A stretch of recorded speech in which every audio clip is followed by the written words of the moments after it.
आप सबको प्रेम भरा नमस्कार। मैं आपका दोस्त, आपका साथी सोनू शर्मा। कुछ दिन पहले मेरे स्मरण में, मेरी आंखों के सामने एक संवाद आया और वो संवाद इतना मार्मिक था, इतना अद्भुत था कि मैं रोक नहीं सका आपसे शेयर करने के लिए। संवाद भगवान श्री कृष्ण और माता राधा के बीच में। इस अद्भुत संवाद ने मुझे आत्मविभोर कर दिया। सोचा आपसे आज इसके बारे में शेयर करूं। कृष्ण राधा से बिछड़े फिर नहीं मिले। स्वर्ग में विचरण करते हुए टकरा जाएं तो क्या बात हो सकती है। स्वर्ग में विचरण करते हुए अचानक एक दूसरे के सामने आ गए। विचलित से कृष्ण और प्रसन्नचित से राधा। कृष्ण इसलिए विचलित थे क्योंकि प्रेम से अलग होकर गए थे। राधा इसलिए प्रसन्नचित थी क्योंकि प्रेम में डूबी हुई थी। राधा मुस्कुराई, कृष्ण सकपकाए। इससे पहले कुछ कह पाते कृष्ण, बोल उठी राधा, कैसे हो द्वारकाधीश, कैसे हो द्वारकाधीश। आप अपने बेटे को चुन्नू मुन्नू पप्पू के नाम से बुलाते हो।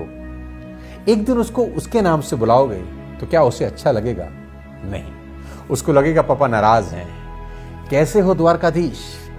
जो राधा उन्हें कान्हा कान्हा कहकर बुलाती थी, उनके मुख से द्वारकाधीश का संबोधन कृष्ण को अंदर तक घायल कर गया।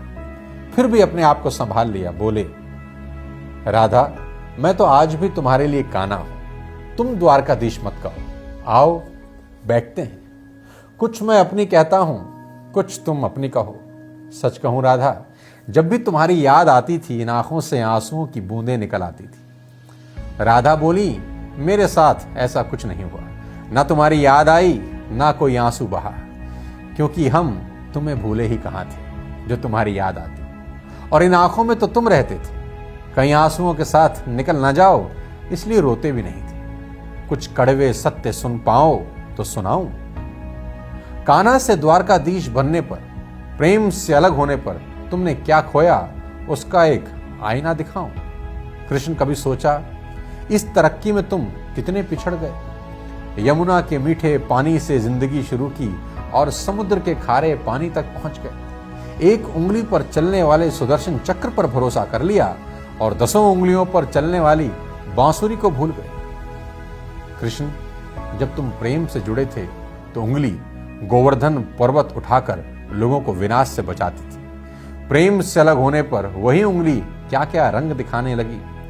सुदर्शन चक्र उठाकर विनाश के काम आने लगी। अंग तो वही होता है, जब प्रेम से जुड़ता है तो विकास करता है और प्रेम से अलग होता है तो विनाश करता है। कान्हा और द्वारकाधीश में क्या फर्क होता है बताऊं? कान्हा होते तो तुम सुदामा के घर जाते, सुदामा तुम्हारे घर कभी नहीं आता।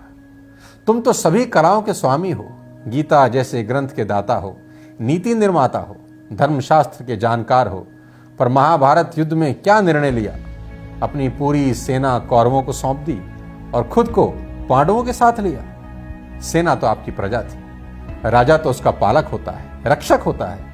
आप जैसा महाज्ञानी उस रथ को चला रहा था जिस पर बैठा हुआ अर्जुन आपकी प्रजा पर ही तीर चला रहा था। अपनी प्रजा को मरते देख आप में करुणा नहीं जगी, क्योंकि आप प्रेम से शून्य हो गए थे। प्रेम और युद्ध में यही फर्क होता है। युद्ध में आप मिटाकर जीतते हैं, प्रेम में आप मिटकर जीतते हैं। आज भी धरती पर जाकर देखो, अपनी द्वारकाधीश वाली छवि को ढूंढते रह जाओगे। घर घर में, हर मंदिर में मेरे साथ ही खड़े नजर आओगे। आज भी लोग गीता के ज्ञान की बात करते हैं, उसका नित्य नियम पाठ करते हैं, पर धरती के लोग युद्ध वाले द्वारकाधीश को नहीं, प्रेम वाले कान्हा पर भरोसा करते हैं। और जिस गीता में मेरा दूर दूर तक नाम भी नहीं, आज उसके समापन पर राधे राधे करते हैं। अंतिम सत्य सिर्फ प्रेम है।